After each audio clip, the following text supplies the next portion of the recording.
चीनको इशारा, भारतको इशारा, कसैको इशारा होइन। हामीले नेपालको कानुनको इशारामा चल्नुपर्छ। नेपाली जनताको स्वाधीनताको मागको इशारामा चल्नुपर्छ। नेपाली जनता जो पृथ्वीनारायण शाहले यो राष्ट्र एकीकरणदेखि कसैको अधीनमा गएको छैन, हामीले त्यो स्वाधीनताको इशारामा चल्नुपर्छ। मेरो भनाइ त्यो हो क्या। तर यहाँलाई एक्लाउने प्रयास गरे क्या? म एक्लैको छैन पार्टीभित्र। म त्यो ठान्दिनँ। हेर्नुहोस् किन ठान्दिनँ भने हेर्नुहोस् त एमसीसीको विरुद्धमा देशव्यापी यत्रो आवाज उठेको छ। तपाईँको पार्टीको पत्रकार सम्मेलनमा अध्यक्ष ओलीका कुरा पनि त यहाँले राम्ररी गहन अध्ययनै गर्नु भएको छ। उहाँका ती कुरालाई मैले पनि राम्ररी जवाब दिएको छु होइन र? सुन्नुभएको छैन? को लागि 50 करोड डलरले कुनै देशको स्वाधीनतालाई बिक्री गर्न पाइन्छ? बन्दकी राख्न पाइन्छ?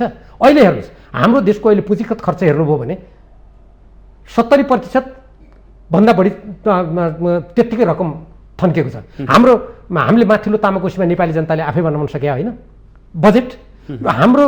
अनि त्यसपछि गएर मैले यहाँ यो बजेटको पनि मैले लेखेको छु, अहिले समय नहोला कति % खर्च हुन्छ भन्ने कुरा। अनि हामीसँगै रकम त्यसरी थुप्रिया छ। यो अहिले पेट्रोलियम पदार्थको जुन भाउ बढेको छ नि, यसमा हेर्नुहोस् 3वटा कर लगाएको छन् हामीमाथि थुप्रै छुट्टै। त्यसमा चाहिँ त्यहाँबाट अरबौँ रुपियाँ जम्मा भएको छ।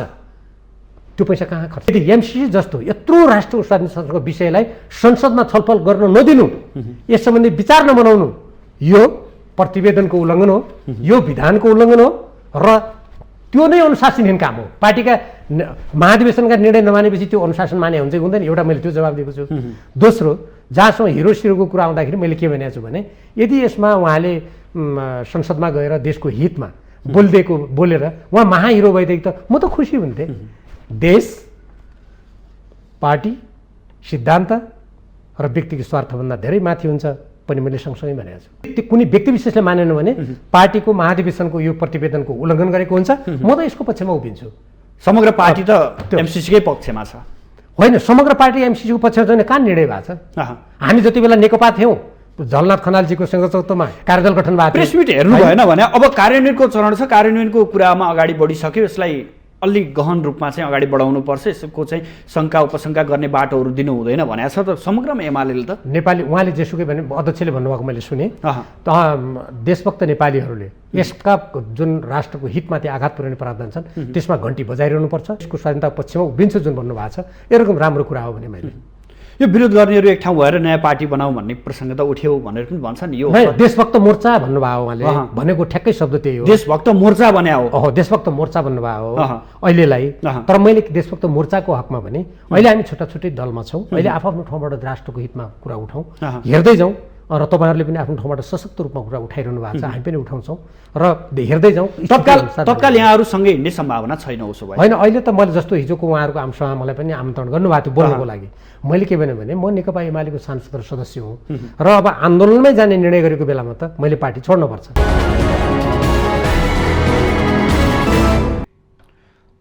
आदरणीय दर्शकबिन नमस्कार। आजको सन्दर्भ कार्यक्रममा यहाँहरूलाई हार्दिक स्वागत छ। म सुदर्शन आचार्य।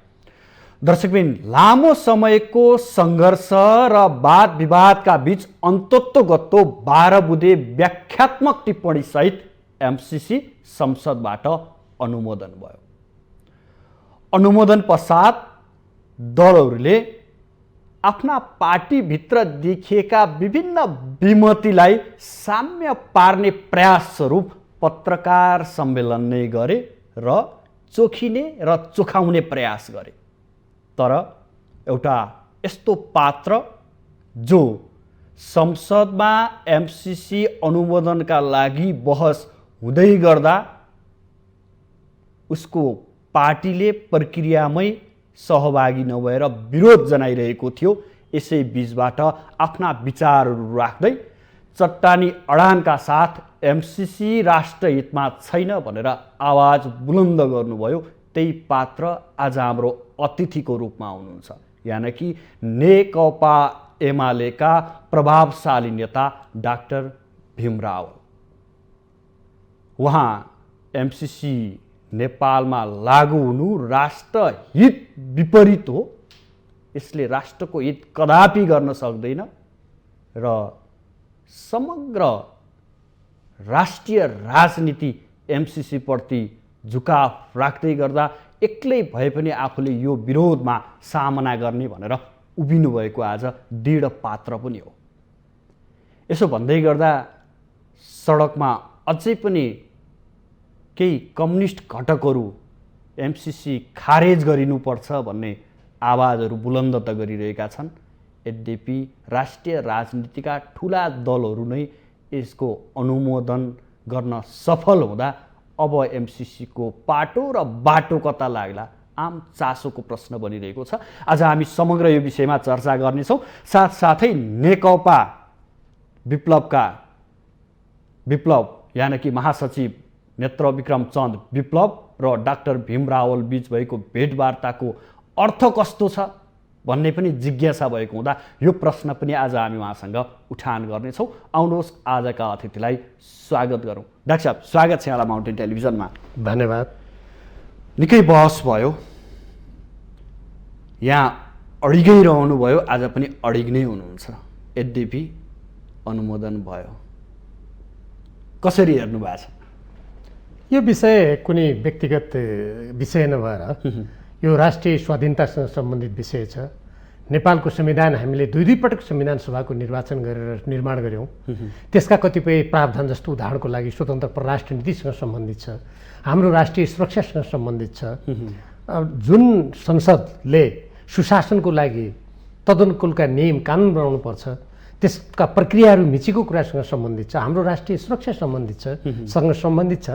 त्यसकारण यो अनुमोदन त देखिहाल्नु भएको छ। एक दिनमा हतार गरेर जम्मा 4 घण्टा छलफल गरेर एकजना व्यक्तिलाई त्यो 3 मिनट पनि बोल्न नदिएर लाइन काटेर व्याख्यात्मक टिप्पणी सहित अनि व्याख्यात्मक टिप्पणी भनिएको छ। यस्तो वातावरणमा जुन यसलाई अनुमोदन गरिएको छ र अनुमोदन गरिसकेपछि केही नेताहरूको अभिव्यक्ति पनि सुन्नुभयो होला।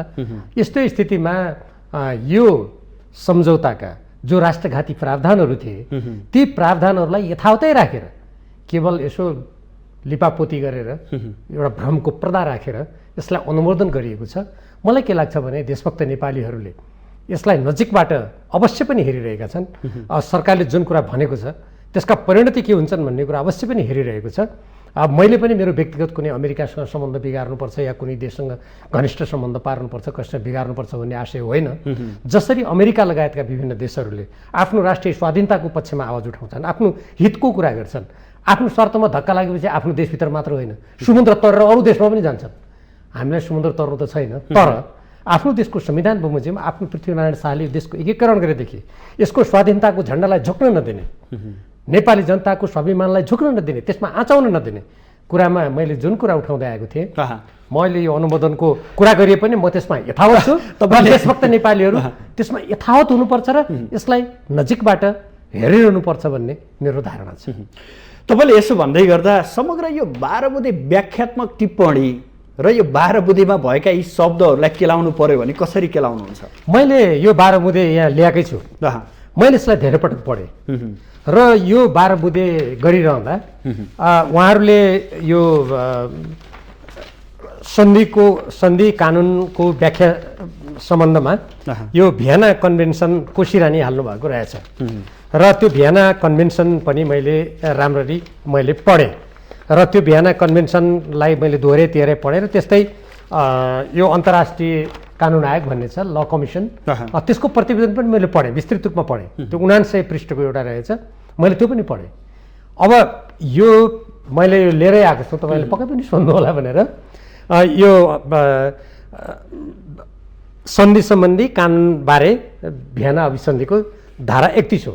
यो धारा 31 अब सबै यहाँ अङ्ग्रेजी किन पढेर समय खेर पाल्ने, यसमा स्पष्ट शब्दमा जो हस्ताक्षरकर्ता पक्ष छन् उनीहरूले स्वीकार गरेपछि मात्रै यस्तो खालको व्याख्यात्मक घोषणा लागू हुन्छ, त्यसको अर्थ हुन्छ।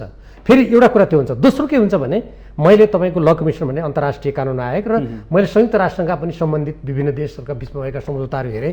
त्यो कस्तो हुँदो रहेछ भने दुई देशको बिचमा सम्झौता भयो, तर त्यो सम्झौताका कतिपय पुनर्व्याख्या गर्नुपर्ने वा त्यो प्रश्न नपार्दाखेरि अलिकति क्षति पुग्ने स्थिति देखियो भने दुईटै पक्षले सहमति गर्यो भने ल अब त्यसो भएपछि व्याख्यात्मक घोषणा गरौँ न त, त्यसलाई अङ्ग्रेजीमा इन्टरप्रेटेटिभ डिक्लरेसन भनिन्छ होइन, त्यसो गरौँ भन्ने यो अन्तर्राष्ट्रिय कानुनको प्रचलन छ। अब त्यसलाई यहाँ व्याख्या गरेर त्यसको अपव्याख्या गरेर 12वटा बुँदामा हामी यो कुरा गर्दैनौँ, हामी यो कुरा गर्छौँ भनेर भनेको छ। तर यहीँनिर एउटा कुरा के छ भने अब अहिले तपाईँको यो अन्तर्वार्तामा यो कुरा सम्भव नहोला। मैले यसको यो कम्प्याक्ट यो सम्झौता, किनभने मान्छे कसले पढ्यो भनेर केही नेपाली काङ्ग्रेसका हामी आफै सबभन्दा ठुला विद्वान भन्ने व्यक्तिले नेताहरूले यहाँ प्रश्न राख्नु भएको छ, यही भ्रम उहाँहरूले उहाँहरूले आफू नपढ्ने भ्रम सृजना गरे हुनाले म यो बोकी हिँड्छु। किनभने म यसका दफाहरू कुनै पनि सञ्चारकर्मी साथीहरूले सोध्नुभयो भने पल्टाएर भन्नु सकियोस् भनेर मैले बोकेर हिँड्छु र त्यस्तै मैले बोकेर ल्याउने गरेको छु। यसमा मैले यो कम्प्याक्ट सम्झौता, यो सम्झौता र त्यसपछि कार्यान्वयन सम्झौता र बाह्र बुँदे व्याख्यात्मक अलिकति भन्छु, अरू एक दर्जन सम्झौताहरू छन्।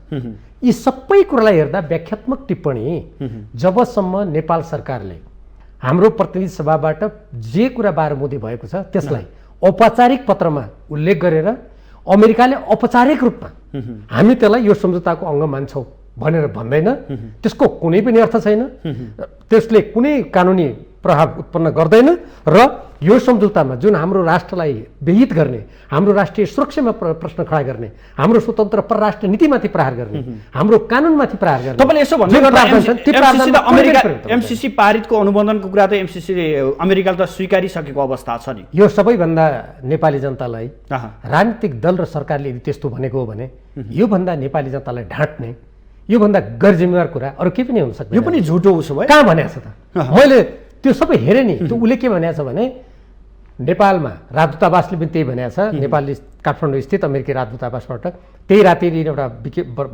वक्तव्य जारी भएको छ। त्यो वक्तव्यमा पनि र अमेरिकाबाट एमसिसीको कार्यालयबाट जारी वक्तव्यमा पनि के भनेको छ भने यो जुन सम्झौताको त्यहाँ काम भयो त्यसलाई हामी एक्नोलेज गर्छौँ। शब्द नै एक्नोलेजको अर्थ के हुन्छ भने मैले तपाईँलाई कुनै एउटा पुलिन्दा तपाईँ घर पठाएँ भने मैले पाएँ भन्ने अर्थमा हुन्छ। त्यो एक्नोलेज भनेको तिम्रो त्यो बाह्र बुँदे सबै मैले माने भने होइन त्यो।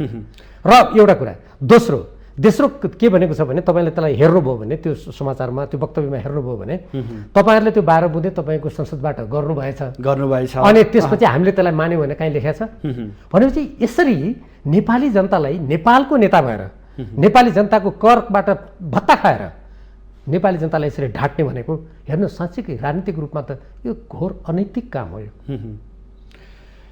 तपाईँले यसो भन्दै गर्दा बाह्र बुँदेका कुराहरू यसो पल्टाएर हेर्ने हो, सरसर्ती हेर्ने हो भने यहाँले विगतदेखि नै भन्दै आएका कुरालाई करिब करिब सम्बोधन गरे जस्तो लाग्छ होइन र भने डाक्टर साहब? छैन, त्यसमा नेपाली जनताले जुन कुरा उठाउँदै आएका थिए मैले पनि उठाएको थिएँ, ती कुराहरू सत्य रहेछन् भन्ने कुरा यो जुन उहाँहरूले यो घोषणा गर्नुभएको छ नि त्यसबाट पुष्टि चाहिँ भयो। अर्थ मन्त्रालयले जुन एमसिसीलाई पत्र पठायो अमेरिका, त्यो पत्र र अहिले बाह्र बुँदे जुन उहाँहरूले हामीले घोषणा गर्यौँ भन्नुभयो त्यसबाट यसमा गम्भीर त्रुटि रहेछन् भन्ने कुरा त्यो चाहिँ प्रमाणित भयो। यदि त्यो त्रुटि थिएन भने किन गर्नु पर्यो त? म प्रश्न गर्न चाहन्छु। यो सामान्य मान्छेले बुझ्ने कुरा हो। त्यो त्रुटि रहेछन् भन्ने पनि बुझियो, स्थापित भयो। र अर्को कुरा नेपाली जनताको देशभक्तिपूर्ण आवाजबाट बाध्य भएर प्रधानमन्त्री शेरबहादुर देउवा गठबन्धनका नेताहरूले त्यो यो बाह्र बुँदे गरेका छौँ है, यति भएन भने त हामी खारिज गरिहाल्छौँ नि, त्यो हुनेवाला त छैन, गरिहाल्छौँ नि भन्न मैले हेरेको थिएँ। बाह्र बुँदे बनाउने त्यो भन्न उहाँहरू अधिवक्ता गोविन्द बन्दीको एउटा अन्तर्वार्ता मैले हेर्ने मौका पाएको थिएँ। उहाँले स्पष्ट भनिदिनु भएको छ कोही धेरै आक्रोशित हुनुपर्ने, कसैले यसलाई उल्टो अपव्याख्या गर्नुपर्ने अवस्था छैन। हामीले स्पष्ट रूपमा यो एमसिसीमा रहेका केही प्रावधानहरू जो विगतमा यी सन्धि सम्झौताहरूसँग बाजिन्छन्, नेपालको कानुनसँग बाजिन्छ भन्ने कुराहरू थिए, तिनी कुराहरूलाई स्पष्ट रूपमा हामीले व्याख्या गरिदिएका छौँ। अब केही हुनेवाला छैन, यो जनतालाई तर्साउने काम नगरिदिए हुन्थ्यो भन्ने किसिमको उहाँले अभिव्यक्ति दिनुभएको छ। क्या हेर्नुहोस्, मैले एक दुईवटा कुरा म यो तपाईँको लोकप्रिय कार्यक्रम मार्फत सम्पूर्ण नेपाली जनताको सामु राख्न चाहन्छु। गम्भीर कुरा, मैले बेलायतबाट एकजना बेलायतमा रहनुभएका नेपाली, उहाँ धेरै लामो समयदेखि त्यहाँ हुनुहुन्थ्यो, उहाँलाई मैले पनि भेटेको छु। उहाँले एउटा पत्र पठाएर त्यसको आधारमा मैले यो गरेँ भनेर नेकपा नेपाल कम्युनिस्ट पार्टी माओवादी केन्द्रका अध्यक्ष पुष्पकमल दाहालले भनेको मैले सुने। मैले त्यो सबै पढेँ। त्यहाँ एक ठाउँमा के लेखेको रहेछ भने अन्तर्राष्ट्रिय कानुन राष्ट्रिय कानुनमाथि हाबी हुन्छ भनेर पनि लेखेको रहेछ। मलाई आश्चर्य लाग्यो। म पनि अन्तर्राष्ट्रिय कानुनको विद्यार्थी हेर्नुहोस् हो। यो के छ भने अमेरिका, बेलायत, नेपालमा अन्तर्राष्ट्रिय यस्ता सम्झौता अनुमोदन गर्ने प्रक्रिया र त्यसलाई मान्ने नमान्ने प्रक्रिया फरक फरक छन्। हेर्नुहोस्, यसमा दुईवटा सिद्धान्त छन्, दुईवटा मान्यता छन्। म यो अलिक बढी प्राविधिक विषय भएको हुनाले जनतालाई अल्मलिएला, म त्यसको के प्रविधि के म त्यता जान चाहन्न। दुईवटा प्रणाली छन्, बेलायत सरकारले बेलायतमा अन्तर्राष्ट्रिय सम्झौता बेलायतको संसदमा प्रस्तुत हुँदैन, हेर्नुहोस्, हाम्रो जस्तो हुँदैन। सरकारले मात्रै गर्छ त्यहाँ, हो। अमेरिकाको प्रणाली भिन्न छ। अनि यो अन्तर्राष्ट्रिय सन्धि सम्झौताहरू स्वतः त्यो देशको कानुनभन्दा माथि हुन्छन् भन्ने त्यो त्यहाँ लेखेको कुरै गलत छ, एकदमै गलत कुरा हो, हाबी हुन्छ भन्ने कुरा। सुन्नुहोस्, अब एउटा कुरा त्यो। दोस्रो, म यहीँनिर एउटा प्रश्न गर्न चाहन्छु। मैले जो पुष्पकमल दाहाजीलाई म फेरि उद्धृत गर्न चाहन्छु। म के भन्न चाहन्छु भने उहाँले हिजो बैठकमा के भन्नुभएछ भने यदि यो सम्झौता नगरेको भए हामीलाई अमेरिकाले धुलो पिठो पार्थ्यो, हामी अमेरिका एकदम शक्तिशाली छ, सङ्कट आउँथ्यो, हामीलाई जेल हाल्थ्यो, यो द्वन्द्वकालका मुद्दा बिउताएर भन्नुभयो। यसबाट मैले विनम्रता साथ भन्न चाहन्छु, यसबाट के प्रश्न हुन्छ भने यो सम्झौताको जुन 12 बुँदे गर्यो यो सक्कली कुरा थिएन। उहाँले आफ्नो व्यक्तिगत स्वार्थको लागि, आफ्नो पदको, आफ्ना मन्त्रीहरूको पद जोगाउनुको लागि गर्नुभएको त्यो कुरा छर्लङ्ग हुन्छ। जहाँसम्म अमेरिकाको शक्तिको कुरा छ भने जुन बेला उहाँले 2052 सालमा त्यति बेला उहाँहरूको 40 बुँदे जुन घोषणा थियो त्यसमा 10 बुँदा राष्ट्रिय स्वाधीनता समिति जुन बाबुराम भट्टराईजीले गर्नुभएको थियो, अहिले त बाबुराम भट्टराईजीले मार्क्स सधैँ काम लाग्दैन भनिसक्नुभयो। जो मान्छेले आफूले गरेको कामलाई आफै निन्दा गर्छ त्यस्तो कुराको म प्रवेश गर्न चाहन्न। तर पुष्पकमल दाहालजी त माओवादै भनिरहनु भएको छ, होइन? अनि त्यति बेला उहाँले त्यो बन्दुक उठाउँदाखेरि, जनतालाई बन्दुक उठाऊ भनेको बेलामा अमेरिका कमजोर थियो।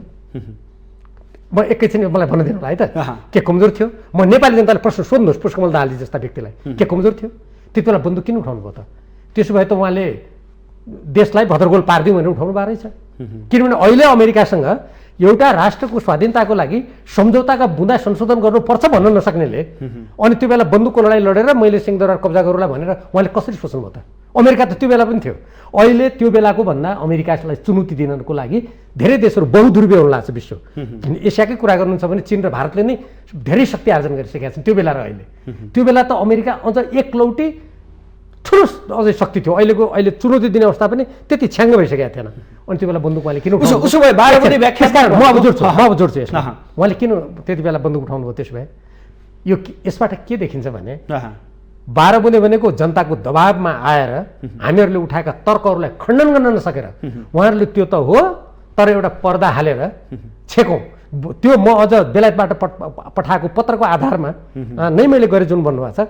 एक ठाउँमा त्यो पत्रमा ठ्याक्क मेरो आँखा अड्यो। त्यहाँ के भनेको छ भने यो एउटा व्याख्यात्मक टिप्पणी गरेर हालिदिनुपर्छ, लट्ठी पनि नमाचिने, सर्प पनि मर्ने, यही बाटो लिनुपर्छ।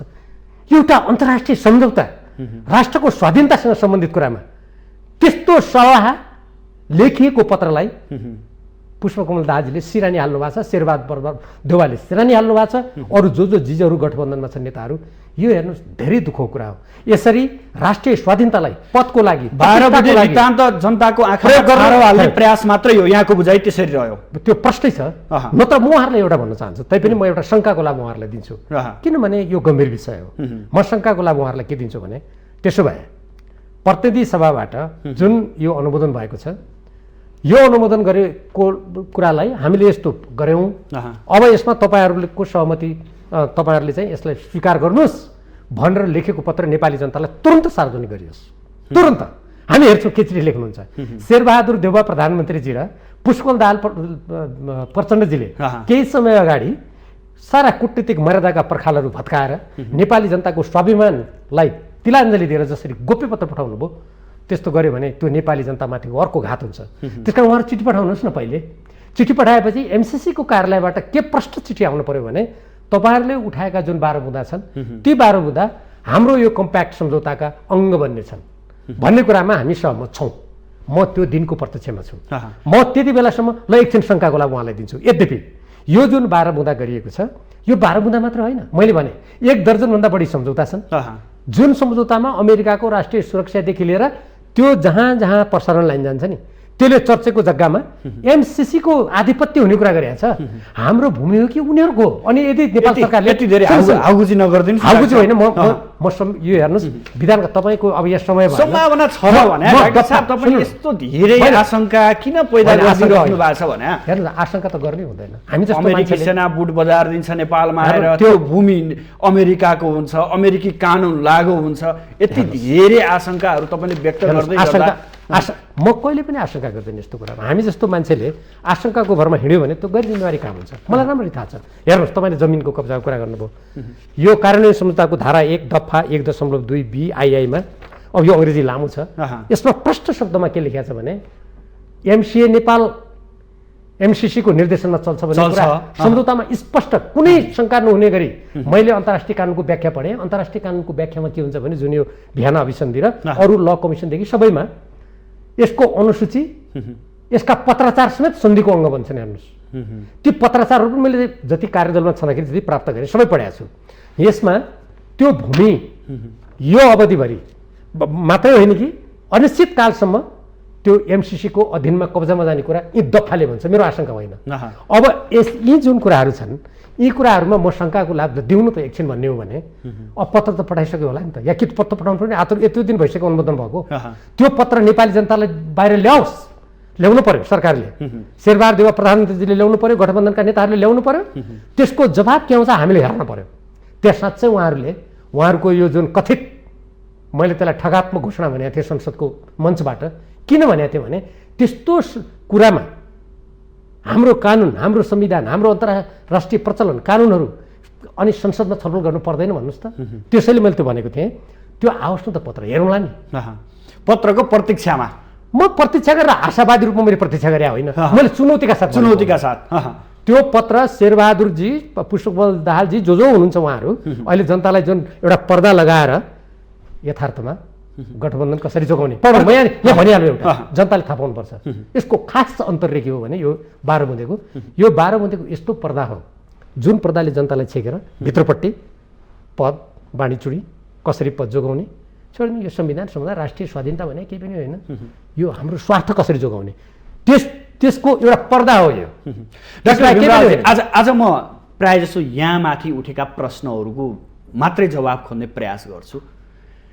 डाक्टर भीम रावलले अलि हाउगुजी बनाइदियो MCC-लाई, अनावश्यक रूपमा भ्रम छर्ने काम मात्रै गर्यो।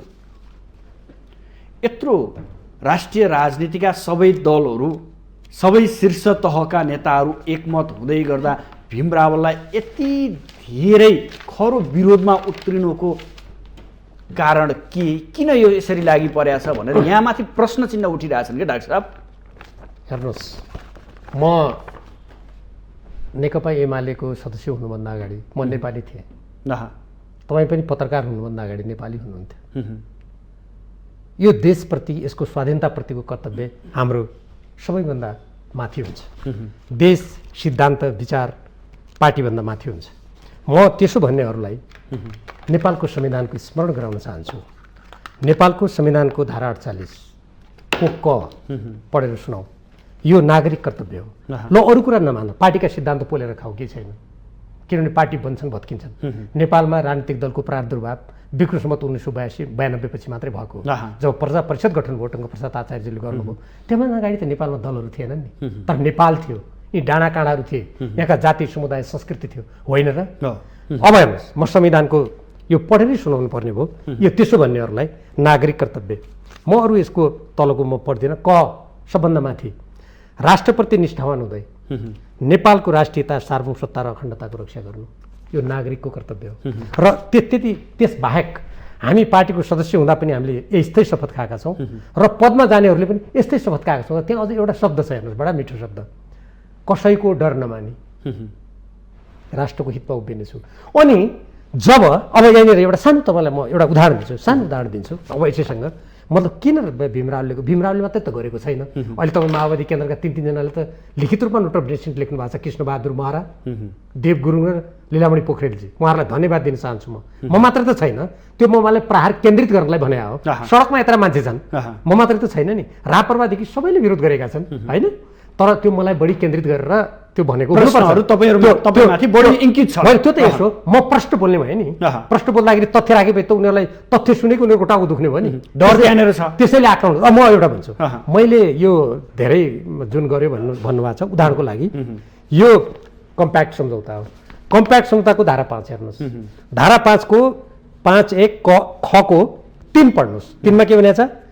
वर्तमान वा भविष्यमा लागू हुने प्रचलित कानुनमा संयुक्त राज्य अमेरिकाको सरकारको नीति उल्लङ्घन गरेमा यो बदर हुने कुरा लेखेको छ।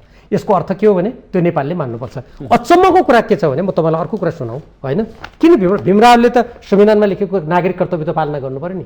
अब कसैले राष्ट्रपति गद्दारी गरेर भोलि मान्नुहोस् नेपालमा नाकाबन्दी हुँदाखेरि सिमानामा गएर नेपाललाई दुःख दिनुपर्छ भन्ने मान्छे पनि यो देशमा थिए नि। यत्र बौद्धिक शीर्ष नेताहरूले चाहिँ यसलाई राष्ट्रियतासँग सम्बन्धित कुराहरूमा केही छैन, यो सामान्य छ, एउटा अनुदान हो, लिनुपर्छ भन्दै गर्दा तपाईँले राष्ट्रियताकै प्रश्न उठाइदिनु भएको छ कि अलिक गन्जागुल कहाँनिर मैले उठाएको होइन, म यो सन्धिको धारा बोलिरहेको छु होइन। तपाईँले जुन यतिका बुद्धिजीवी भन्नुभयो नि, हेर्नुहोस् धेरै बुद्धिजीवीहरूले अन्तर्राष्ट्रिय कानुनका व्याख्याताहरू र धेरै अध्ययन गर्ने व्यक्तिहरूले यसका राष्ट्रघाती प्रावधानहरूलाई विश्लेषण गरेर सठिक रूपमा राख्नु पनि भएको छ। हो जो व्यक्तिहरू विश्व ब्याङ्कका सल्लाहकार छन्, अन्तर्राष्ट्रिय मुद्रा कोषका बोर्डमा छन्, जस्तो नेपाली काङ्ग्रेसका एकजना महामन्त्री छन्, जो विश्व ब्याङ्क र अमेरिकाको कस्तो सम्बन्ध छ दुनियाँलाई थाहा छ, एसियाली विकास ब्याङ्कसँग कस्तो छ दुनियाँलाई थाहा छ, र जो मान्छेहरू यस्ता संस्थाहरू चलाइरहेका छन्, प्रधानमन्त्रीको घरभित्रको परिवारको सदस्यकै हेर्नुहोस् अमेरिकाका कति एनजिओ उहाँहरूका घरभित्र छन्। हो यस्ता मान्छेहरूले त त्यो त हेर्नुहोस् नुनको सोझो गर्ने नेपालको त एउटा परम्परै छ नि, त्यसको कुरा बेग्लै हो। अब त्यो कुरा पनि छोड्दिनुहोस्, तपाईँको पार्टी अध्यक्षले तपाईँप्रति लक्षित गरेका शब्दहरू पनि कहाँनिर छन् त्यो पनि ख्याल गर्नुभयो होला नि यहाँले। मैले त्यसको जवाब पनि दिएको छु नि, छैन र सुनि होइन। अब हेर्नुहोस् अर्को कुरा, यो वन मन्त्रालयसँग गरेको सम्झौता हो। एमसिए नेपाल भनेको एउटा विकास समिति अन्तर्गत कार्यालय भनेको छ कि छैन छ नि। अनि विकास समिति अन्तर्गत एउटा सानो कार्यालयले यो 22 पेजको वन मन्त्रालय अरू मन्त्रालयसँग पनि गरेको छ, यो विद्युत नियमन आयोगसँग पनि गरेको छ। यत्रो सम्झौता गरेर उसको इसारामा चल्नुपर्ने कुरा लेख्न पाइन्छ, नेपालको कानुनले अनुमति दिन्छ। वन मन्त्रालयसँग एमसिए नेपालले वन मन्त्रालय, यो हाम्रो सडक विभाग, त्यसपछि विद्युत नियमन आयोग, भूमि सुधार मन्त्रालयसँग पनि व्यवस्था मन्त्रालयसँग पनि गरेको भन्ने छ। त्यो मैले प्राप्त के सम्झौता गरेको यो पनि बोल्दैन। यो अनि यसका यो सबै पढेर त हेर्नु साधमक छैन। एउटा म संवेदनशील कुरा सुनाउँछु, हेर्नुहोस् यो दफा 6.4 मा हामी पढौँ, अङ्ग्रेजी लामो छ। यो कस्तो भने वन मन्त्रालयले के गर्नु हुँदैन, कस्ता मान्छेलाई काम लगाउनु हुँदैन भन्ने सन्दर्भमा हेर्नुहोस् यो अनुदानमा यस्तो लेखिन्छ त संसारमा कतै। हेर्नुहोस् के लेखेको छ, any activity contrary to the national security interest of the United States. अमेरिकाको राष्ट्रिय सुरक्षा स्वार्थ विपरीत केही पनि गर्न नपाउने। यो यति कि त त्यसलाई व्याख्या गर्नु पर्थ्यो।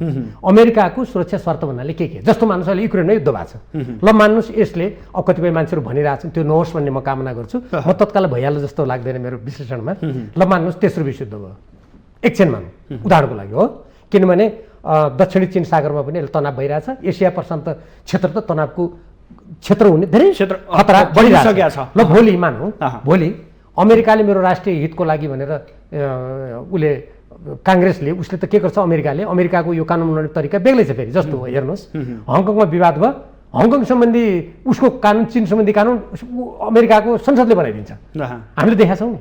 अब भोलि मान्नुहोस् उसको सुरक्षा हितमा यस्तो भयो भनेर उसले यहाँ अवतरण गर्न सक्छ कि सक्दैन सेना त्यस्तो बेलामा। वा भोलि चीनसँग पऱ्यो, चीन र अमेरिकाको त अहिले तनाव भएको छ। चीन त हाम्रो छिमेकी हो, भारत हाम्रो छिमेकी हो नि, अमेरिकासँग पनि हामीले सुमधुर सम्बन्ध कायम गर्नुपर्छ, तर के को आधारमा, सार्वभौम समानताको आधारमा। एउटा दोस्रो हेर्नुहोस् अर्को गम्भीर प्रावधान हेर्नुहोस्, यो त त्यहाँ उल्लेखै छैन, यो 12 बुन्दीमा कहाँ छ यो कुरा, छँदै छैन। हेर्नुहोस् यहाँ अर्को यो दफा 6.5 मा, the project partner will not enter into any agreement in conflict with this agreement or the principal compact documents during the compact term. कम्प्याक्टको अवधिभरि प्रोजेक्ट पार्टनर भनेको मन्त्रालयले कसैसँग कुनै प्रकारको यो यसमा बाजिने गरी सम्झौता गर्न पाउने छैन। यो र यसको मूल कम्प्याक्ट भनेपछि अब भन्नुहोस् एकातिर अमेरिकाको सुरक्षा स्वार्थभन्दा यताउता जान पाइएन, अनि अर्को यो त्योभन्दा अर्को सम्झौता कसैसँग गर्नु परेपछि नेपालमा समानान्तर सरकार हुने भएन। यति मात्र होइन, अरू धेरै दफाहरू छन्, यो कहाँ छ 12 बुन्दीमा उदाहरणको लागि। अब एउटा अर्को म संवेदनशील कुरा गर्छु, जुन यसले मैले किन भीमरावले भन्यो मैले नागरिक कर्तव्य किन पालन गर्नुपर्छ, अरूले किन पालन गर्छ भनेको हेर्नुहोस् यो योजना भने त नेपालले छानेको नि भन्छन् होइन र, धेरै हल्ला गर्छन्। मैले नेपाल ग्रोथ डायग्नोस्टिक जो सन् 2014 मा अर्थात् नेपालमा वृद्धिको चिरफार भन्ने जुन दस्तावेज 2014 मा प्रकाशित भएको छ, त्यो 11 जना एमसिसी का सल्लाहकारहरू उनीहरूकै नेतृत्वमा उनीहरूकै पैसामा अध्ययन गरेर विद्युत प्राधिकरणको गुरु योजनालाई बदलेर यो आयोजना लागू गरेका छन्।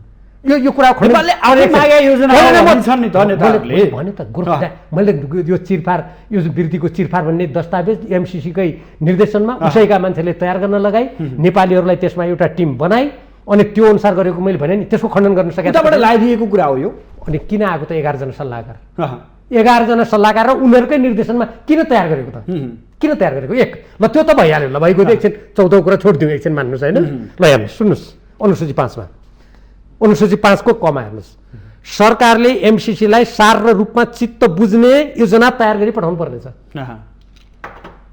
शब्द सुन्नुहोस्, नेपाल सरकारले एमसिसीलाई सार र रूपमा चित्त बुझ्ने, सार भनेको इसेन्स, रूप भनेको फर्म, सार र रूपमा चित्त बुझ्ने उसलाई योजना पठाउनु पर्नेछ भने नेपालले छान्न पाउने रहेछ त।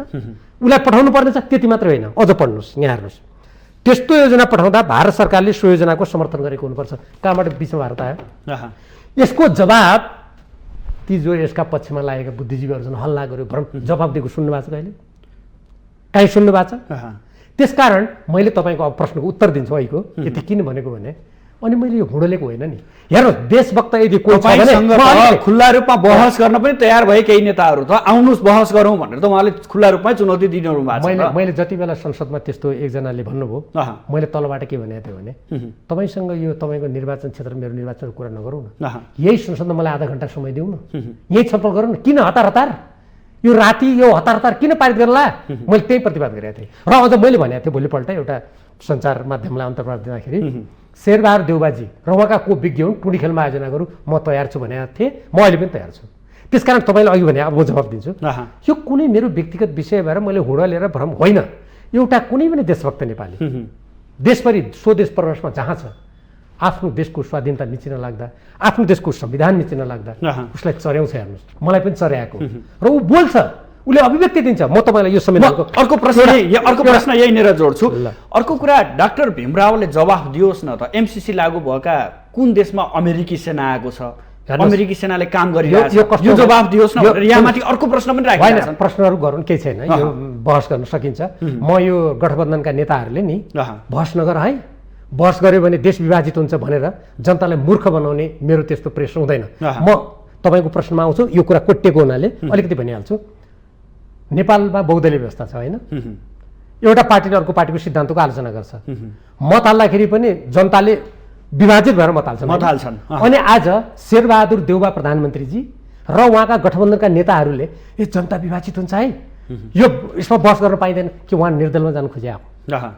त्यसो भए मैले अस्ति एउटा भनेको थिएँ, त्यसो भए यो पार्टीको सबै पार्टीको अगाडिको एउटा नाउँ लिएर एउटा पार्टी बनाऊ कि निर्दलमा जानु खोजे हो? मेरो प्रश्न छ। मैले प्रश्न म यहाँबाट पनि गर्न चाहन्छु होइन। त्यसकारण यो के हो भने बहस र छलफल गर्ने जुन कुरा छ, यो बहस र छलफल गर्ने कुराको लागि त मैले जहिले पनि म तयार छु, तथ्यको आधारमा हेरौँ, मैले जहिले पनि भनेको छु होइन। त्यसैले तपाईँले अहिले जुन प्रसङ्गको कुरा कोट्याउनु भएको छ, यो मैले नेपालको संविधान, नेपालको कानुन, नेपालको राष्ट्रिय हित, नेपालको स्वाधीनता स्वतन्त्रतालाई ध्यानमा राखेर गम्भीर रूपमा छलफल गरौँ भनेको मैले। तर मेरै पार्टीको संसदीय दलमा मैले त्यो मौखिक रूपमा पनि भने, मौखिक रूपमा फेरि नसुन्ने लागि भनेर लिखित रूपमा पनि पार्टी अध्यक्षको हातमै नै लेखेर, अनि छलफलै भएन। अनि हतार हतारमा नेपालको संविधानको एउटा महत्त्वपूर्ण तपाईँले अघि भनेको प्रसङ्गमा एउटा यो नेपाली जनताले थाहा पाउन आवश्यक छ। हेर्नुहोस्, संविधानको धारा 51 को ड को 1 मा हामीले यसमा नेपालको सार्वसत्ता, भौगोलिक अखण्डता, स्वाधीनता र राष्ट्रिय हितको रक्षा गर्न क्रियाशील रहँदै संयुक्त राष्ट्रको बडापत्र, असंलग्नता, पञ्चशीलको सिद्धान्त, अन्तर्राष्ट्रिय कानुन र विश्व शान्तिको मान्यताको आधारमा राष्ट्रको स्वरूप हितलाई ध्यानमा राखी स्वतन्त्र परराष्ट्र नीति अपनाउने भनेका छौँ। 2 मा के भनेका छौँ भने त्यति बेला निकै ठुलो बहस भयो। हेर्नुहोस्, के बहस भयो भने असमान सन्धि सम्झौताहरू हामी खारेज गर्छौँ, लेख्नु पर्यो भन्ने ठुलो बहस भयो। पछि एउटा सबैको समझदारी के कुरा भयो भने हामी त्यो असमान सन्धि सम्झौतालाई यस्तो भनौँ भनेर विगतमा भएका सन्धिहरूको पुनरावलोकन गर्दै समानता र परराष्ट्र हितको आधारमा सन्धि सम्झौता गर्ने। अनि हामीले यो संविधानमा के म नेपाली काङ्ग्रेसलाई सोध्न चाहन्छु, अब त्यसो भए स्वतन्त्र परराष्ट्र नीति छोडेको हो, अनि त्यसपछि गएर पञ्चशीलका सिद्धान्त छोडेको के काङ्ग्रेसले? एउटा। दोस्रो, यो हाम्रो संविधानको प्रस्तावनामा समाजवाद उन्मुख प्रणाली भनेको छ, जबकि अमेरिकाको 2003 मा भनेको एमसी सम्बन्धी ऐनमा प्रष्ट शब्दमा भनेको छ उसले उदारवादी अर्थतन्त्र, खुला अर्थतन्त्रमा जानुपर्नेछ। अमेरिकी समाजको, अमेरिकी अर्थतन्त्रको जुन ढाँचा हो त्यही ढाँचामा जानुपर्नेछ भन्ने त्यो ऐनमा लेखिएको छ। अनि के त्यस्तो हुन्छ त? त्यसै म नेपाली काङ्ग्रेस सोध्न चाहन्छु, त्यसो भए के नेपालको संविधान संशोधन गर्न चाहेको हो नेपाली काङ्ग्रेसले? स्वतन्त्र परराष्ट्र नीति छोड्न चाहेको हो? र संसारमा एकातिर नेटो छ, नर्थ एटलान्टिक ट्रिटी अर्गनाइजेसन अमेरिकाको नेतृत्वमा, र यता एसिया प्रशान्त क्षेत्रमा क्वाड बनाएको छ, जसमा भारत, अस्ट्रेलिया, जापान, संयुक्त अधिराज्य अर्थात् बेलायत र अमेरिका छन्। के त्यसमा प्रवेश गर्नु खोजेको हो? यो सँगसँगै हेर्नुहोस्, यो जति बेला यो सम्झौता भयो यहाँ धमाधम कार्यान्वयन सम्झौता गर्नलाई अर्थ मन्त्रालयबाट गरियो। युवराज खतिवडा अर्थमन्त्री भएको बेलामा संविधान मिचेर संसदको विशेषाधिकारमाथि हनन गरेर त्यो काम गर्यो। उताबाट अनुमोदन भएको छैन, यहाँ कार्यान्वयन सम्झौता हुन्छ त? अनि जग्गाको यस्तो लाल पूजा तयार हुन्छ त? अनुमोदन नभइकन यो अधिग्रहण गर्न पाइन्छ? यो मिचा, यो विदेशीको चाकरी भनेको यही हो। एकातिर त्यो भएको छ, अर्कोतिर के गर्यो 2019मा तत्कालीन परराष्ट्र मन्त्री अमेरिकामा गएर पार्टनरसिप एग्रिमेन्ट, साझेदारी सम्झौता, त्यो साझेदारी सम्झौता सम्बन्धी कागजपत्रलाई अमेरिकाले केही सीमित रूपमा बाहिर ल्याएको छ। त्यसमा के भनेको छ भने नेपाल अमेरिकाको एसिया प्रशान्त क्षेत्र सैनिक कमान्ड अन्तर्गत हुनेछ। के भने? अनि मैले त त्यसैले मैले के भने हो भने नेपाल जस्तो देश जसको छिमेकमा भारत र चीन जस्ता विशाल मुलुकहरू छन्, जसको संविधानले स्वतन्त्र परराष्ट्र नीति भनेको छ, हामी अमेरिका, भारत, चीन सबैसँग सार्वभौम समानताको आधारमा सम्बन्ध कायम गरौँ। पैसाको लागि 50 करोड डलरले कुनै देशको स्वाधीनतालाई बिक्री गर्न पाइन्छ? बन्दकी राख्न पाइन्छ? अहिले हेर्नुहोस्, हाम्रो देशको अहिले पुँजीगत खर्च हेर्नुभयो भने 70% भन्दा बढी त्यत्तिकै रकम थन्किएको छ। हामीले माथिल्लो तामाकोसीमा नेपाली जनताले आफै बनाउन सके होइन बजेट हाम्रो। अनि त्यसपछि गएर मैले यहाँ यो बजेटको पनि मैले लेखेको छु, अहिले समय नहोला कति % खर्च हुन्छ भन्ने कुरा। अनि हामीसँगै रकम त्यसरी थुप्रिया छ। यो अहिले पेट्रोलियम पदार्थको जुन भाउ बढेको छ नि, यसमा हेर्नुहोस् 3वटा कर लगाएको छन् हामीमाथि थुप्रै छुट्टै। त्यसमा चाहिँ त्यहाँबाट अरबौँ रुपियाँ जम्मा भएको छ। त्यो पैसा कहाँ खर्च खर्च पारदर्शिता छ त्यो। त्यस्तो चाहिँ आफ्नो देशको साधन स्रोतलाई आफ्नो लगानी नगर्ने, अनि 10, 11, 12 अरब वर्षमा आउने कुराले भयङ्कर विकास हुन्छ, भयङ्कर भीमरावले यो रोक्यो या फलानु यसको विरुद्धले रोक्यो भनेर जुन हावा गरिएको छ, यसको पछाडि रणनीतिक एउटा देशको सुरक्षा छातामुनि नेपाललाई घचेटी दिएर हेर्नुहोस् आजको प्रतिस्पर्धी विश्वमा हामीलाई द्वन्द्वको शिकार बनाउने षड्यन्त्र भइरहेछ। 2052 सालपछि हामी द्वन्द्वका तानाबानाहरू जसरी बुन्दै बुन्दै गएर हाम्रो देशमा जुन उथलपुथल हामी देखिराखेका छौँ, बल्ल बल्ल एउटा संविधान जारी गरेर हामीले एउटा नियमित निर्वाचनको प्रक्रियाबाट देशलाई स्थायित्व दिनुपर्नेमा यो सबै एउटा रणनीति अन्तर्गत भइरहेको जस्तो यसका 1 दर्जन सम्झौताका शब्द र भाषाबाट प्रष्ट हुन्छ। उसो भए यो व्यवस्था नै पल्टाउने खेल हो त? उसो भए होइन, व्यवस्था त व्यवस्था बहुदल पल्टाउने त म भन्दिनँ, तर के भने नेपालको राष्ट्रिय सुरक्षा प्रणाली, नेपालको अर्थतन्त्र, नेपालको जुन हामीले संविधानमा स्वतन्त्र परराष्ट्र नीति भनेका छौँ त्यसलाई उल्टाएर एउटा देश विशेषको छातामुनि घचट्ने र नेपालको राजनीतिलाई त्यसै गरी दमन गर्ने यो प्रपञ्च भइरहेको जस्तो लक्षणहरू देखा परेका छन्। र मैले हेर्नुहोस् केही समय अगाडि म एउटा अन्तर्वार्ताहरू हेरिरहेको छु, यो सरकारको समर्थनमा उत्रिने भनेकाहरू चर्को सुरमा बोल्ने केही व्यक्तिहरूले के भन्न थालेका छन् भने अब नेपालले स्वतन्त्र परराष्ट्र नीति छोड्नुपर्छ, किन पञ्चशील मान्ने, अब हामीले कुनै देशसँग संलग्न हुनुपर्छ, उनीहरू मुख खोलेर भन्ने दुस्साहस गर्न थालिसके। हेर्नुहोस्, यसको जवाब दिनुपर्छ शेरबहादुर देउवा प्रधानमन्त्रीजीले। मैले अघि सोधेको प्रश्नको जवाब अझै पनि म पाएन जस्तो लाग्यो, आम जनतालाई बुझाउन सकिन जस्तो लाग्यो। अमेरिकी सेना कहाँ छ? त्यसैमा यो हेर्नुहोस् के हुन्छ भने राजनीतिमा व्याख्या गर्दाखेरि कुनै पनि कुराको या हुन्छ र हुन्नमा उत्तर हुँदैन, विश्लेषणसहित राख्नुपर्छ। मैले कहिले पनि अन्तर्वार्ता दिँदा यो सम्झौता गर्दा अमेरिकी सेना आउने भनेर सम्झौतामा लेखिएको छ मैले कहिले भनेको छैन, किन मैले त्यस्तो भन्नु हुँदैन।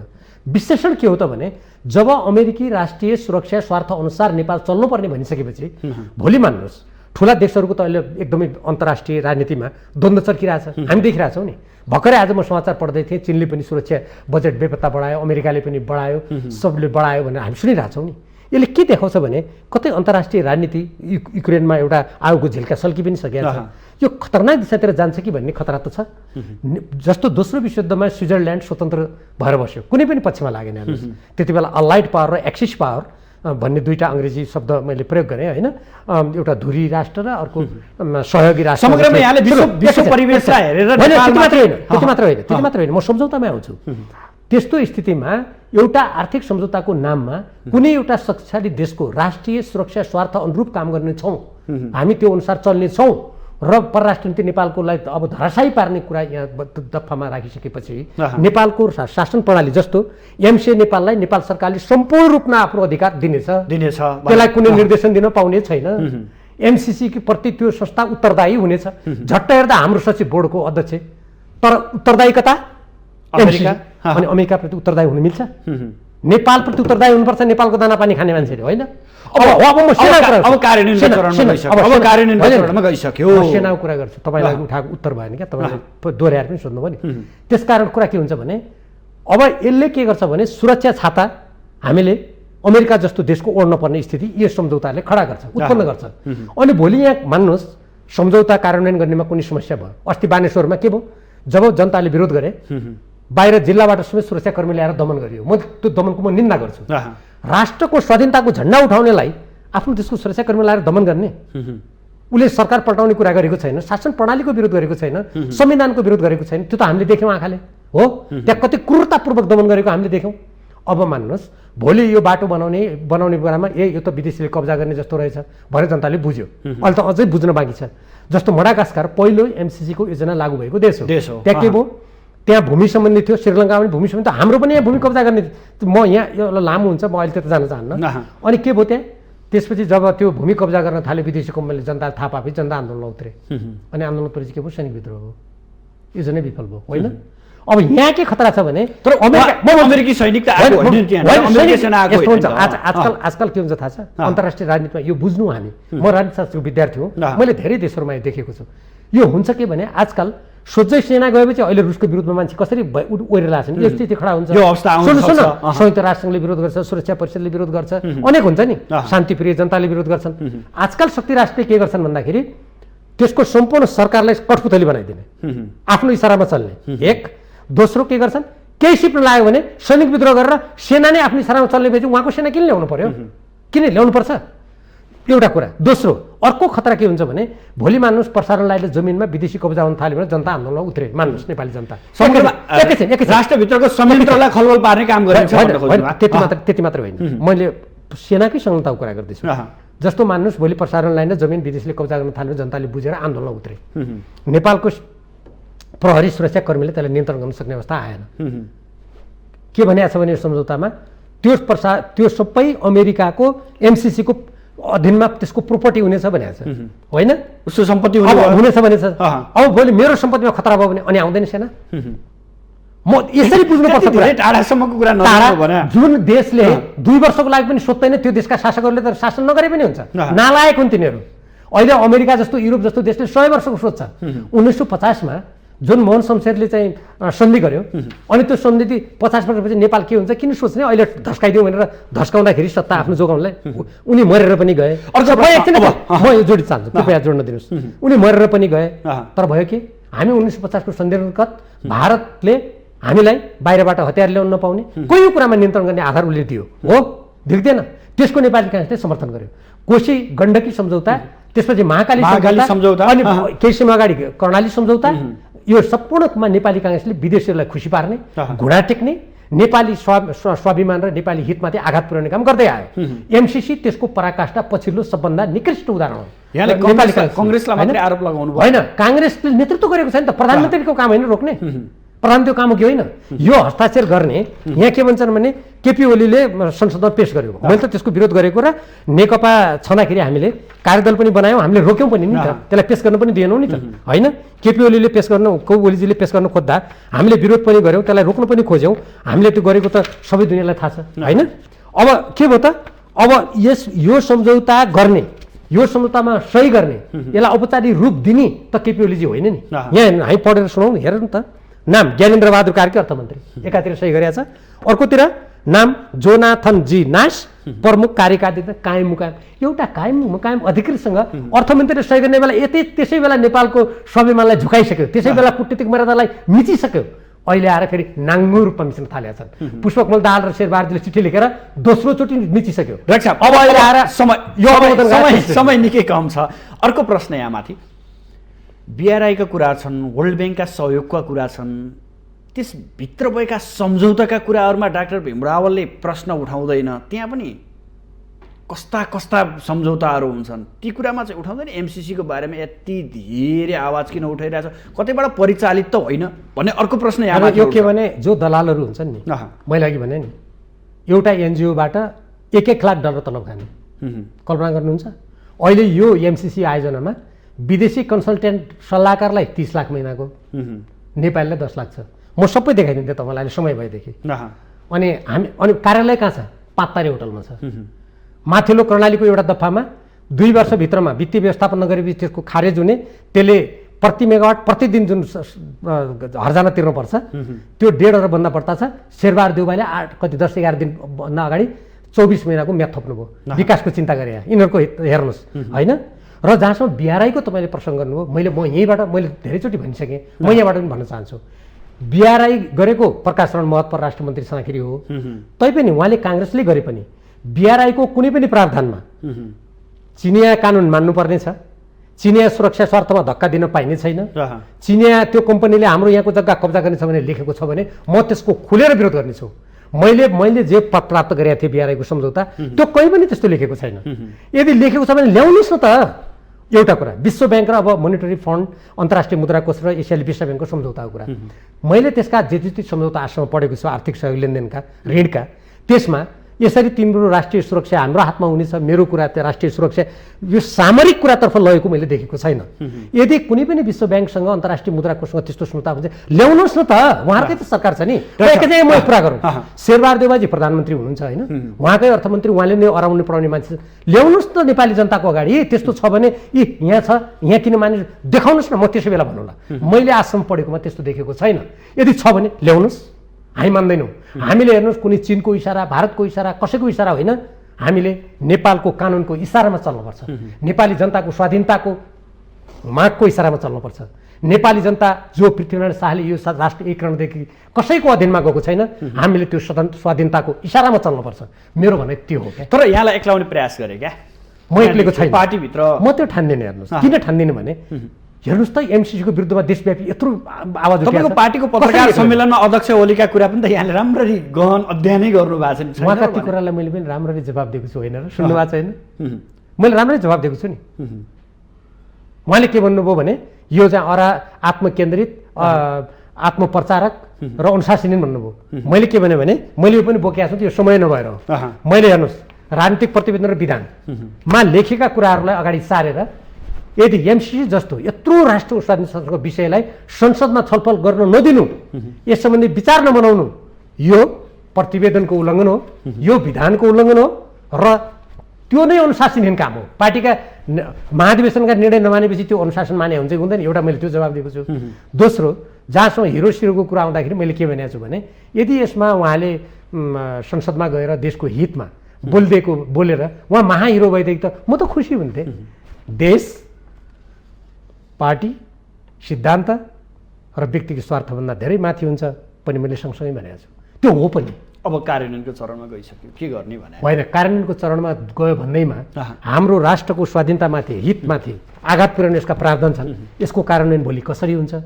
वास्तवमा हाम्रो देशको सामरिक स्वार्थ, हितलाई साझेदारी सम्झौतादेखि लिएर हिन्द प्रशान्त रणनीतिसँग जहाँ अमेरिकाका 2 जना मन्त्रीहरू, मैले पटक पटक भनेको छु, यो कुरा उच्चारणै गर्न चाहँदैनन्। यसका पक्षधरहरू एकदमै छोटोमा भन्छु, मन्त्री डेभिड जे रान्च र राज्य मन्त्री एलिस वेल्सले स्पष्ट शब्दमा यो हिन्द प्रशान्त रणनीति हो भनेको छ। त्यसकारण यो कार्यान्वयन गर्दाखेरि पनि नेपाली देशभक्त जनताले सचेत भएर हेर्नुपर्छ।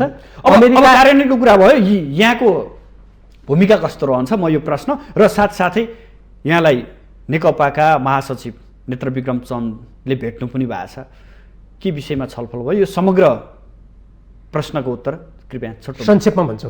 मेरो भूमिका के हुन्छ भने देशभक्त नेपालीहरूसँगै यसका कार्यान्वयनका प्रावधानहरू साँच्चै हाम्रो देशका कहाँ हुन्छ सजग हुने, जहाँनिर आघात हुन्छ जोरदार आवाज उठाउने, एउटा त्यो। त्यसमा म सदा देशभक्त नेपालीहरूसँग छु। एक। दोस्रो, नेकपाका महासचिव पार्टीले कारबाही गरोस् जे गरोस् यहाँलाई त्यो विषयमा कुनै पनि नेकपा एमाले राष्ट्रिय स्वाधीनता, स्वतन्त्रता, अखण्डताको विषयमा काम गर्न निर्देशित छ त्यो पार्टी। यदि कुनै व्यक्ति विशेषले मानेन भने पार्टीको महाधिवेशनको यो प्रतिवेदनको उल्लङ्घन गरेको हुन्छ, म त यसको पक्षमा उभिन्छु। समग्र पार्टी त एमसिसीकै पक्षमा छ होइन? समग्र पार्टी एमसिसीको पक्षमा छैन, कहाँ निर्णय भएको छ? हामी जति बेला नेकपा थियौँ, झलनाथ खनालजीको सँगचौतोमा कार्यदल गठन भएको प्रेस मिट हेर्नु भएन भने अब कार्यान्वयनको चरण छ, कार्यान्वयनको कुरामा अगाडि बढिसक्यो, यसलाई अलि गहन रूपमा चाहिँ अगाडि बढाउनुपर्छ, यसको चाहिँ शङ्का उपशङ्का गर्ने बाटोहरू दिनु हुँदैन भनेको छ त समग्रमा एमाले त। नेपाली उहाँले जेसुकै भने अध्यक्षले भन्नुभएको मैले सुने त देशभक्त नेपालीहरूले यसका जुन राष्ट्रको हितमाथि आघात पुर्याउने प्रावधान छन् त्यसमा घन्टी बजाइरहनुपर्छ। यदि अमेरिकाले नेपाली जनताले यत्रो ठुलो आवाज उठायो अब ठिकै छ नि त, यो जुन पैसा हो त्यो रकम खुरखुरी योजना मात्रै राखौँ, अरू कुरामा दबाब नदिउँ, त्यता नजाउँ भन्यो भने त्यो देशभक्त नेपालीको आवाजले त्यहाँ पुर्याएको ठहरिन्छ। यदि होइन जे क्षमता छ त्यसलाई कडाइका रूपमा गरेर त्यही काम गर्नु खोज्यो भने मलाई पुरा विश्वास छ देशभक्त नेपाली जनता उठ्नेछन् र उनीहरू कुनै पनि हालतमा आफ्नो देशको स्वाधीनतामाथि आँचाएको अब नेकपाका महासचिव नेत्र विक्रम चन्द विप्लवजीसँग कुराकानी गर्दा उहाँले के भन्नुभयो भने अब देशको स्वाधीनतामाथि आँचाएर हामीले एउटा प्रस्तावै भन्छु नि, उहाँ देशभक्त मोर्चा बनाऊ, सबै पार्टीका एक ठाउँमा उभियौँ उहाँले भन्नुभयो। मैले के भने राष्ट्रिय स्वाधीनताको विषयमा सम्पूर्ण देशभक्तहरूले एउटा संयुक्त रूपमा आवाज उठाउने कुरा एकदम राम्रो कुरा हो। तर हामी अहिले फरक फरक दलमा छौँ, अहिले आफ्नो ठाउँमा उठाउँ। अब देशको यो सबै कुरा कसरी अगाडि जान्छन् भोलि भविष्यमा त्यसै बेला कुरा गरौँला। अहिले आफ्नो ठाउँबाट कुरा उठाउँ। तपाईँहरू देशको स्वाधीनता पक्षमा उभिन्छ जुन भन्नुभएको छ यो रकम राम्रो कुरा हो भने मैले यो विरोध गर्नेहरू एक ठाउँ भएर नयाँ पार्टी बनाऊ भन्ने प्रसङ्ग त उठ्यो भनेर पनि भन्छ नि। यो देशभक्त मोर्चा भन्नुभयो उहाँले, भनेको ठ्याक्कै शब्द त्यही हो, देशभक्त मोर्चा बन्या हो। देशभक्त मोर्चा भन्नुभयो हो अहिलेलाई। तर मैले देशभक्त मोर्चाको हकमा भने अहिले हामी छुट्टा छुट्टै दलमा छौँ, अहिले आफ्नो ठाउँबाट राष्ट्रको हितमा कुरा उठाउँ, हेर्दै जाउँ र तपाईँहरूले पनि आफ्नो ठाउँबाट सशक्त रूपमा कुरा उठाइरहनु भएको छ, हामी पनि उठाउँछौँ र हेर्दै जाउँ। तत्काल यहाँहरूसँगै हिँड्ने सम्भावना छैन उसो भए? होइन, अहिले त मैले जस्तो हिजोको उहाँहरूको आमसभामा मलाई पनि आमन्त्रण गर्नुभएको थियो बोल्नको लागि। मैले के भने म नेकपा एमालेको सांसद र सदस्य हुँ र अब आन्दोलनमै जाने निर्णय गरेको बेलामा त मैले पार्टी छोड्नुपर्छ, किन त्यति त मैले नैतिकता राख्नुपर्छ नि त। मैले गोष्ठीमा भन्ने, छलफलमा भन्ने, बहसमा भन्ने एउटा कुरा हो, तर म आन्दोलनमै सरकारको विरुद्ध पार्टीले विरुद्धमा गइसकेपछि त म त त्यो यता पनि एउटा खुट्टा टिकिराख्ने यता पनि एउटा खुट्टा टिकिराख्ने हुँदैन। नैतिकता राख्नु भएको छ, होइन थोरै होइन पुरा राख्नुपर्छ त्यो, मैले राख्छु त्यो। मैले त्यसैले म हिजो उहाँ नगएको कारण थियो हो नि त। हस्, हाम्रो निर्धारित समय सक्यो, आइदिनु भयो, आफ्नो विचार अभिव्यक्त गरिदिनु भयो, यहाँलाई विशेष आभार, धन्यवाद। आदरणीय दर्शक पनि आज हामीसँग हुनुहुन्थ्यो नेकपा एमालेका प्रभावशाली नेता डाक्टर भीम रावल। उहाँसँग समग्र एमसिसी र एमसिसीको 12 बुँदे व्याख्यात्मक टिप्पणीसहित कार्यान्वयनमा गइसकेपछिको पाटो र उहाँका अभिव्यक्ति विषय केन्द्रित रहेर छलफल गऱ्यौँ। भोलि नयाँ विषयवस्तु र नयाँ अतिथिका साथ उपस्थित हुनेछु। आजलाई भने बिदा दिनुहोस्, नमस्कार।